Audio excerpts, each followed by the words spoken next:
Welcome to your Nurse Companion, Africa and beyond, where care meets culture, where knowledge becomes power. It's not just a show, but a movement. We are going to bridge the health gap from the hospital bedside to your home and to your heart.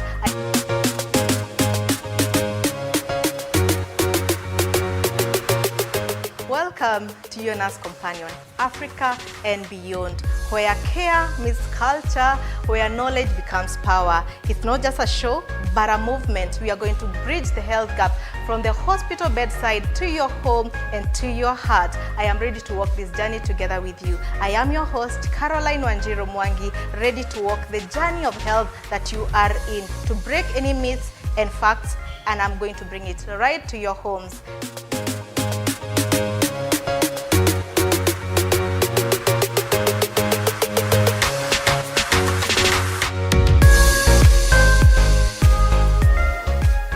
Good morning, good afternoon, good evening, wherever you're watching us from. This is your Nurse Companion, and we are here with another episode. Today's episode, you're going to talk about PPH, that is postpartum hemorrhage, that is bleeding after delivery.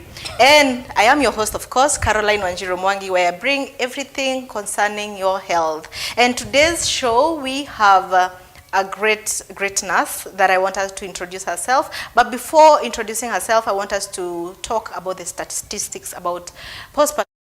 Why is it important? Kwa nini ujue about postpartum hemorrhage? This is a silent killer.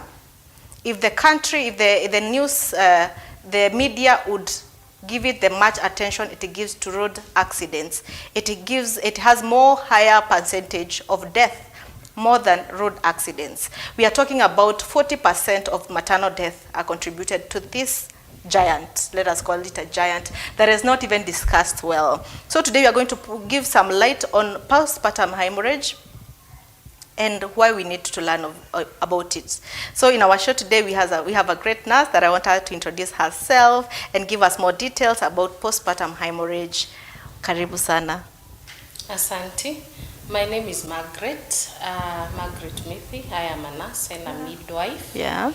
And I am great to be in this show as we talk about the postpartum hemorrhage, because it is one of the leading causes of death, and it is actually preventable. Yes. Yes. Karibu sana. Asante sana. So tell me about, have you experienced postpartum hemorrhage? Yes, I have. In your facility? Yeah. Yes, I have, and it's quite not really a good thing to experience. Yeah. Actually, for the nurse or even for the family, because sometimes I've experienced one actually, and that time I think there was a strike countrywide for the nurses, and this is a period where blood was not actually available. Sad. So the mother ended up dying. There's actually nothing you could do, it is really not a good experience. Yeah. It is not a good experience Yeah. at all. Yeah. But all this is preventable. Yeah. Yes. You know the saddest part about bleeding? When the mother came in, she was not sick. Yes. She was walking, she came walking, and then now you're telling the relatives that she's normal. You can imagine it's such a pain. Somebody has just brought in a mother, and the mother is so normal, and the birth, she gives birth actually either normally or via cesarean section, and then within minutes you're told that your wife is gone. Yeah. I mean, it is really sad to even see the faces of these fathers holding their newborns. It is quite sad and heartbreaking actually, even for us as nurses. So I can imagine the kind of pain these relatives go through. It is quite a lot. It is quite a lot, and I think it is good for this sensitization, so that now we can sensitize mothers and people out there to get to know what is PPH, what is postpartum hemorrhage, and it is preventable from antenatal, when you start visiting the clinic, when you know you're pregnant, all the way to the delivery. Okay. Yes. Tumesema PPH, postpartum hemorrhage, mara mingi sana. So tuambie definition and the early signs to look for. Now, PPH is severe vaginal bleeding that is in excess. Yeah. And it can happen immediately after birth, and it can happen sometime quite actually when someone has already gone home. Yeah. It's called secondary PPH, and the first one is primary PPH. Yeah. So the first one is actually preventable because at least you're within the hospital environment, especially when the nurses or the doctors are prompt and alert. So it is actually preventable. Even at home, it is still preventable once you know. You know the signs and you know what to look out for. And now when it comes to things to look out for, we have when one gives birth, the uterus should actually go back to its normal size. Yes. And if you want to know that there is a problem with your uterus, when you massage it, you feel it is quite soft. Yeah. But normally you should feel the uterus as a hard mass. So mimi nimetoka kupush. How do I massage the uterus? Sasa kuna mwingine ataanza kuguza huko? No. Ni just gently massaging, rubbing. Ni kama tu kusugua tu kidogo kama unafanya massage kwa mtu. So gently unasugua the uterus. But we will come to, I think we'll come to that. So I think we can first look at the things to look out for. So sometimes you will feel confusion. You'll feel like you're weak, you're getting weak. Unasikia hauna nguvu. You will feel like faint, kama unasikia kichwa ni kama nasikia kizunguzungu hivi. They call it kizunguzungu. Dizziness. But dizziness, you feel kind of dizzy. And when you feel that, it is important for you to inform the healthcare worker. Na sana you feel this kind of faint when you're standing. When you're seated, you may not actually experience it. But now when you're standing is when you start feeling like, I feel like falling, I'm not okay, I'm weak, something like that. So, and then you'll have, when you have abdominal pains, normally when you give birth, as the uterus contracts, there's a pain, the after pain that comes. But now this one is associated with a lot of crampiness. Unaona, like the period pain, but it is quite much. It is too much. And now this kind of cramping, it comes with passing of clots. I don't know if you know the size of a golf ball. The size, like such clots, they come like that. And even when you go home, you will find that you're changing more pads. Like you can change one maternity. I'm not talking about the normal pads for menstruation, but the maxi pads for maternity pads. You're changing like one that is fully soaked. Yani when you squeeze it, you can, ukisqueeze unaweza inamwagika.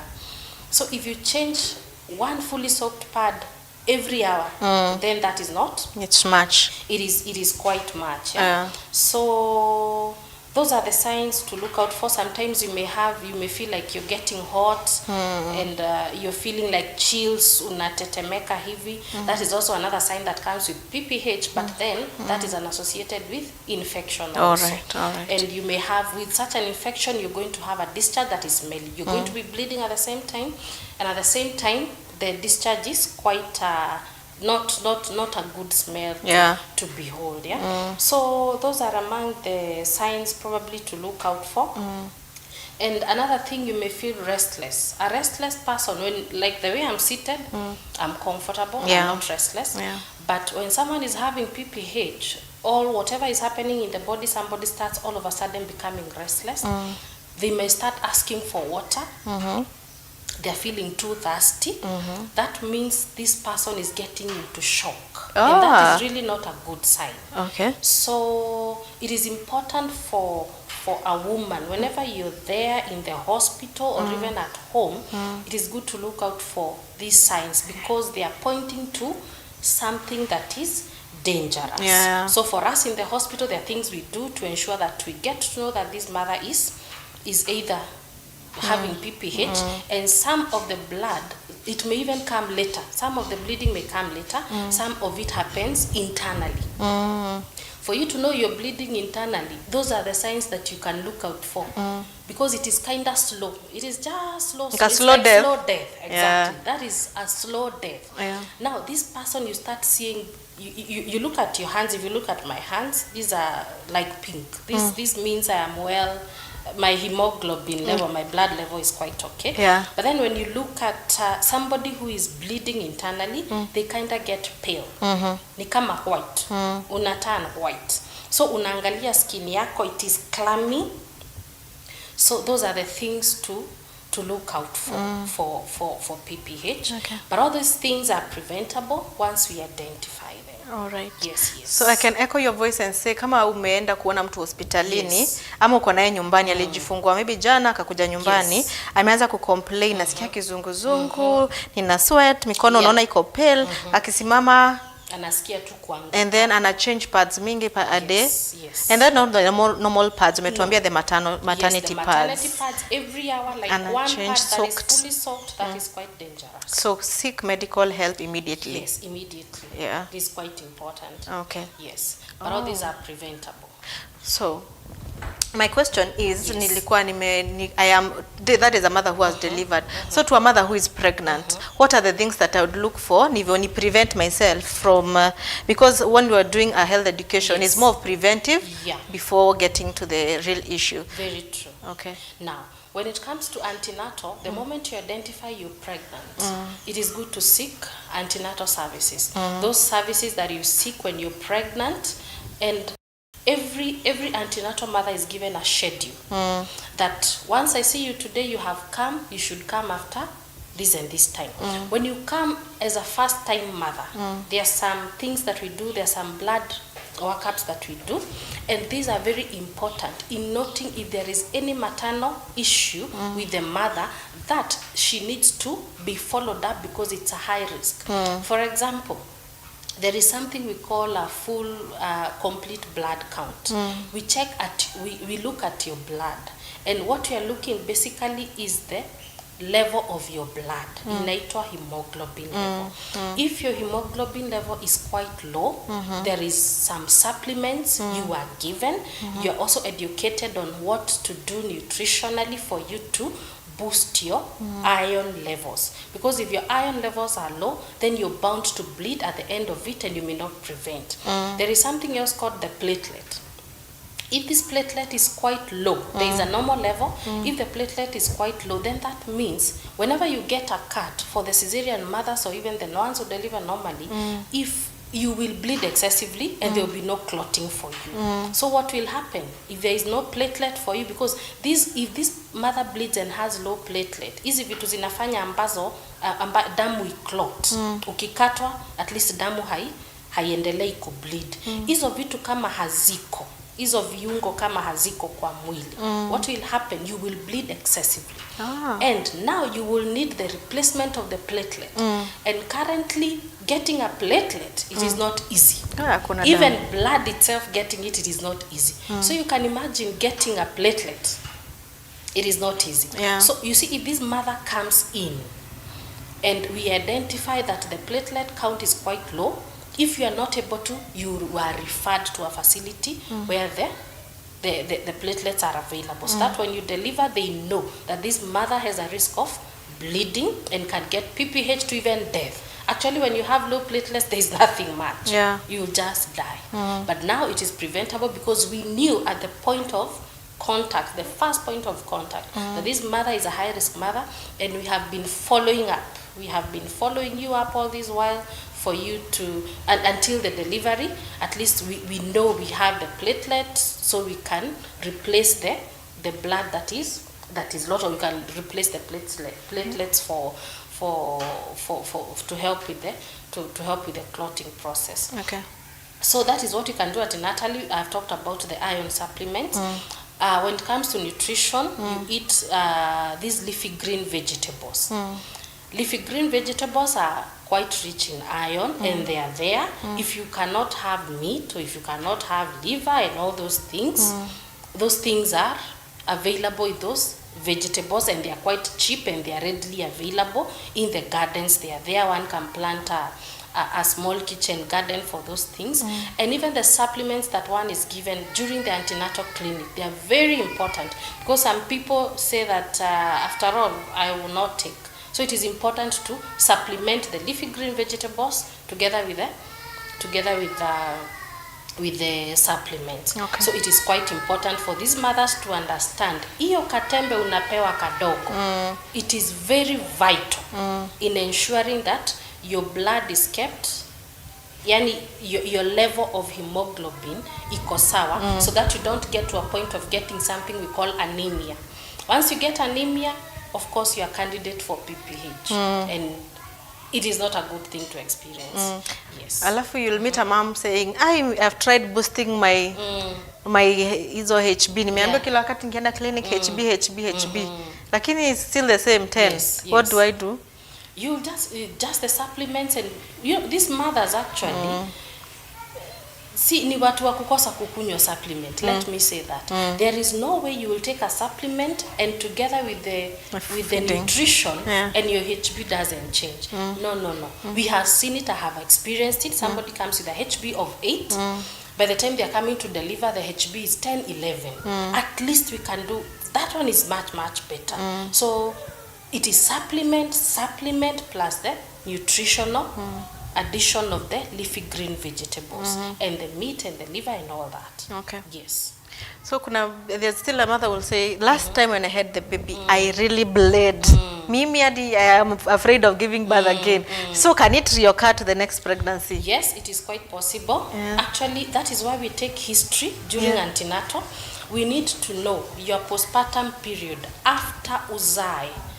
What happened? Was it a normal period? Did you experience bleeding? Because if you experience bleeding before, it is a possibility that you will experience it again. And once we get to know, that is why antenatal is very important.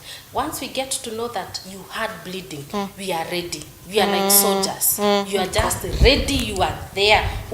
You know, like when you talk about the armor, you are there with all the armory. You're there with all the drugs that will prevent PPH, so that once it occurs, we are going to prevent it, because we know you have a previous history of PPH, and that is why it is important for you to attend these antenatal clinics. We take your full history, so that now we get to know, now this one is a candidate for PPH, we need to get ready. And we have been there, we have seen, and trust you me, it is the best thing to do when you know this mother had PPH, and now you're prepared. Although with every delivery you have to be prepared for PPH, but this one, because we knew she had PPH, we stay ready. Yes, True. So, to every mother that is watching us, just know this is something that can get to the financial mfuko. It gets to the rich, gets to the middle. Everyone can get postpartum hemorrhage. It is preventable, but is a silent death. So we have been told the signs to look up for and how to detect it early. Either kwa nyumbani, do not say maybe ni venye ulijifungua naona unapata kizunguzungu. No, don't ignore these signs. Be ready. And you have been told in the hospital, pia wale nurses wako ready. So if you had a history of bleeding after delivering the first baby, when you're going for the next pregnancy and you're going to the antenatal, kindly make sure naambia daktari, last time when nilijifungua, I had crazy bleeding. Because it is preventable. According to the World Health Organization, in Kenya, we expected to have at least 70 deaths in 100,000. But right now in Kenya, we are at 356. It is just skyrocketing. Na unaona sana in postnatal PPH, inaleta 338. So it's the highest percentage. So do you think we will be able to get there to 70 deaths in 100,000? It is very possible, because once this mother knows what to do, I have talked about antenatal, what you're supposed to do. Postnatally, once you get delivered, it is important for you, as we talked about previously, massaging the uterus. It is just a gentle rubbing of the abdomen. Just that, it will enhance the contraction of the uterus. Yani uterus is going back to its normal size. The other thing, it is important for this baby to breastfeed immediately. Breastfeeding, there is a hormone, kuna kiungo in the body that is released from the brain. Once it goes down, once the baby is latched, yani once the baby is attached, there is a hormone released from the brain. It comes down to the uterus. This hormone causes the uterine to contract.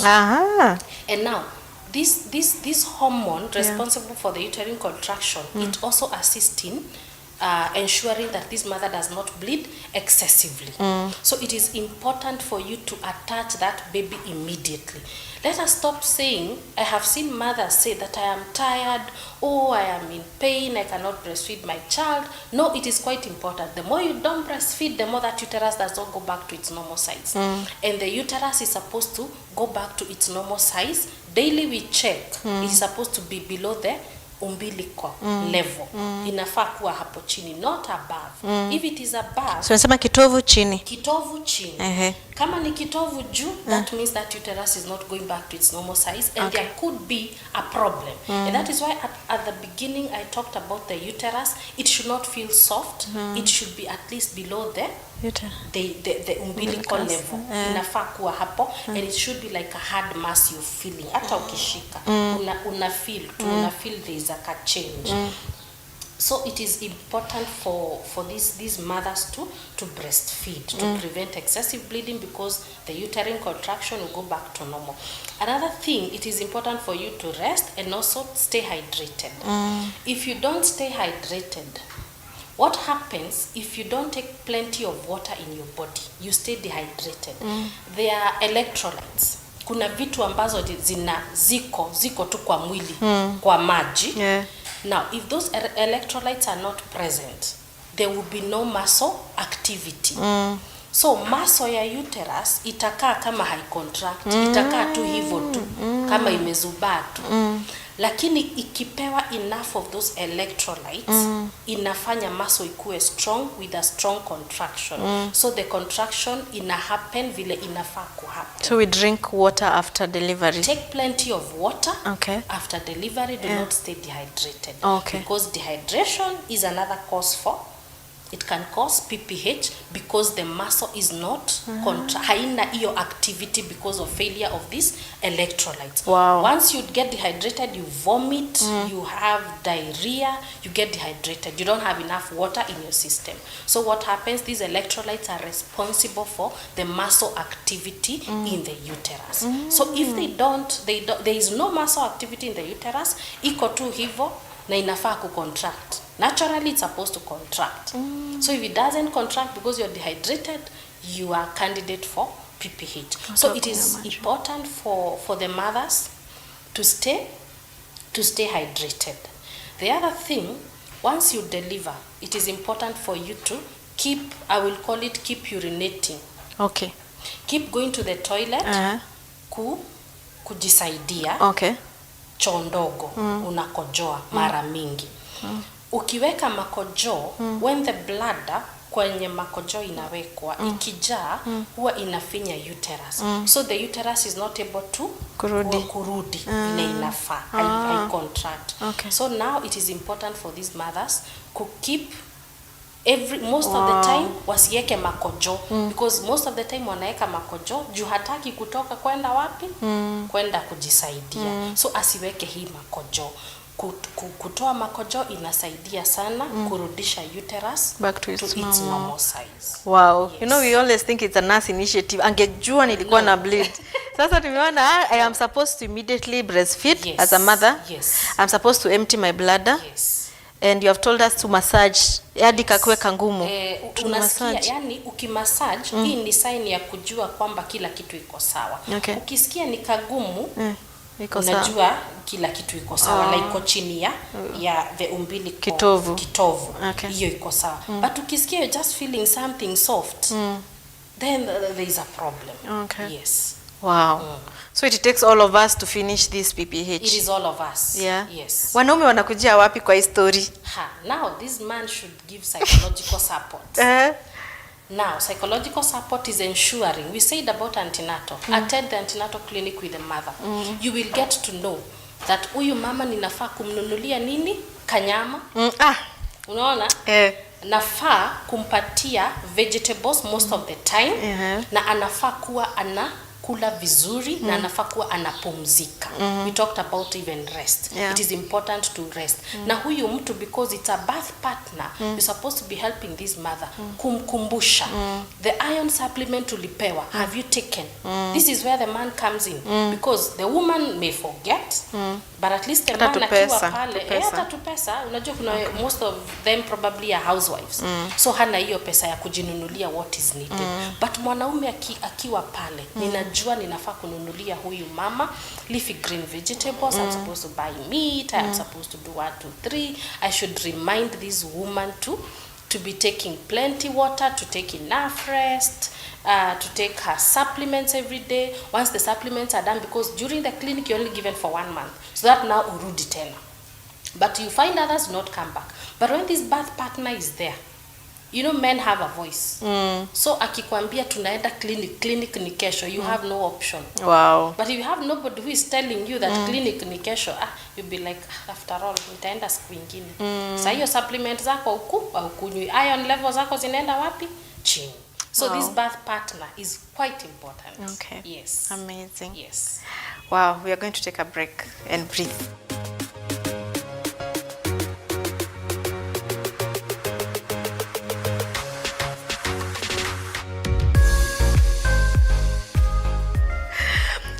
So welcome back.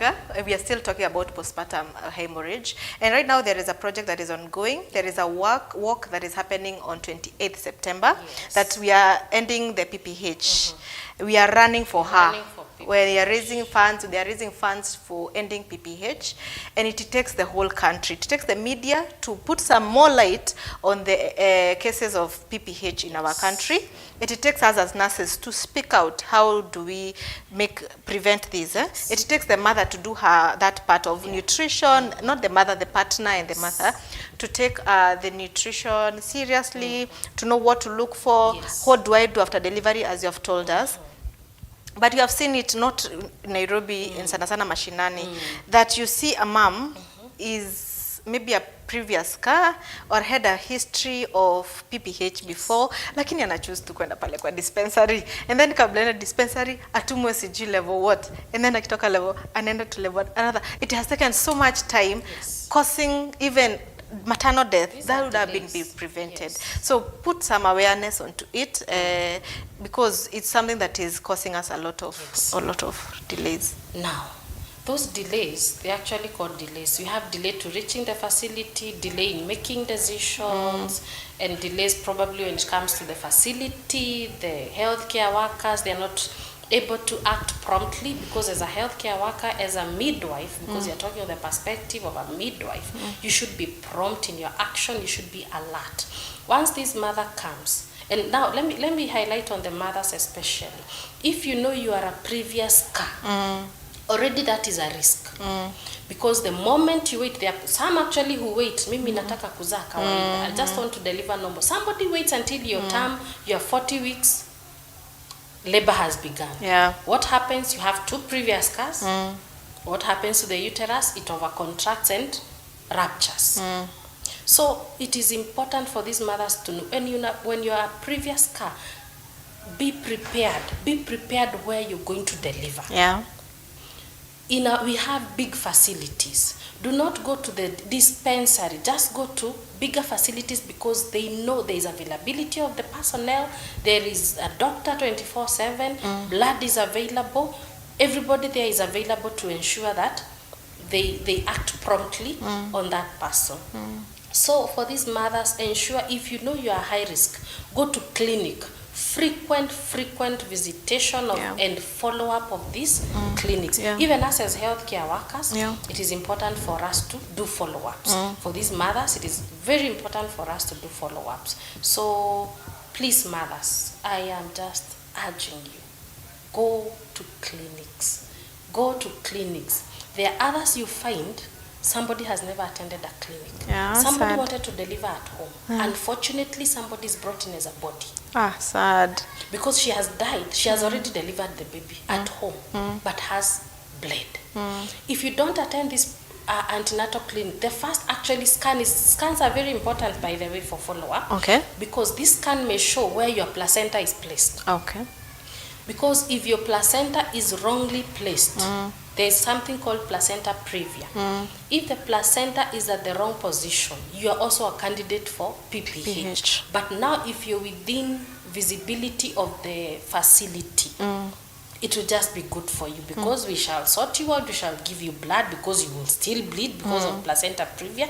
Sometimes you have something called abruption, the placenta just separates. And you see, that is why it is important for this person, once they start the clinic, they are prepared by the clinic nurse that you should be somewhere you are going to deliver safe. Here we are encouraging safe delivery, because if you go to somewhere where they do not have a doctor to operate on you, you go to this small, but now it is important for you to prepare yourself, prepare where you're going to deliver. In terms of transport, you're ready. That if you see anything, a spot of blood, just call that person. Let them deliver you to the hospital immediately, and you're going to be taken care of. Yes. Thank you so much. Nasikia pikipiki ziko mingi, so mtu anaweza chukua pikipiki. Sorry for the noise. Anaweza chukua pikipiki. For the motorbikes, it is not quite advisable. So the best thing, that is why I'm talking about birth preparedness. Once you know you're pregnant, prepare yourself early.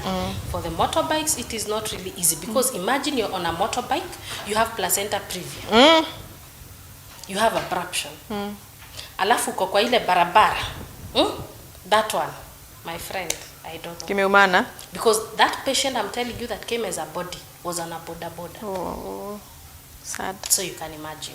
So it is good for you. Prepare yourself early, prepare your money early, so that you know how much is it going to cost me to take a taxi. I don't think it is costly. It is not costly once you organize yourself and you're well prepared for birth. Yes. Oh, wow. Wow. That was so educational. That is so educational, because all these things can be prevented. Yes. But delay, that is a problem. Na alikuja hospitali hawako muangalia. Now that is where we come in as healthcare workers. Promptness and alertness. That is that. All right. Yes. All right. So it takes the whole community to make this work, to reduce the numbers. Right now we are at 356 in 100,000 of death of mothers. And when a mother dies, is a sister, is a mother to other children, was a wife, was she was alikuwa kwa mistress kanisani. There was so much that she was doing, and losing 336 mother in 100,000. There are so many mothers, and it is not being it's not given so much attention like the road accidents. It needs more attention. Yes, true. So yes, tell us the best part of being a nurse midwife.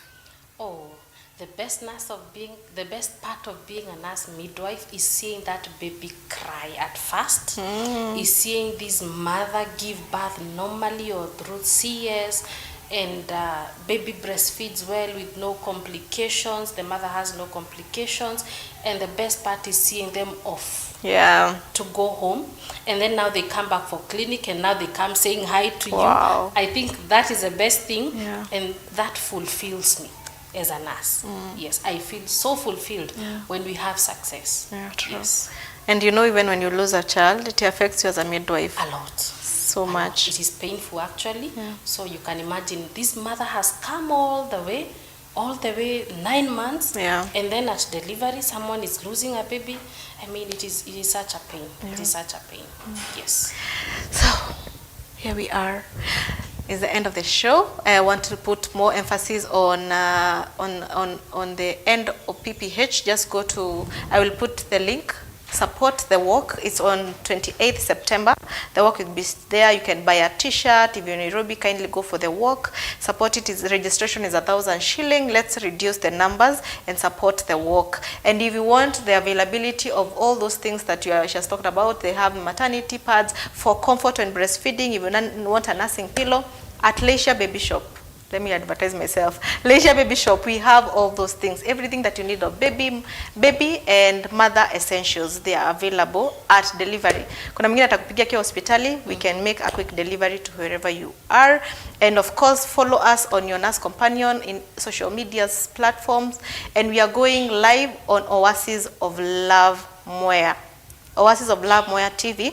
We are going to go live, do a health education, on everything about our health journey. So I was your host, Caroline Wanjiru Mwangi, and our visitor today, amazing nurse, Margret. So I just hope it will save one mother, not even many. I hope this education will just save one death for a mother, and educate a mother who is pregnant, or a couple that is pregnant, on how do we look up not to get this, and even after delivery, how do I stay alert not to get PPH. So that's all for today. Share, subscribe, talk to someone who needs the information.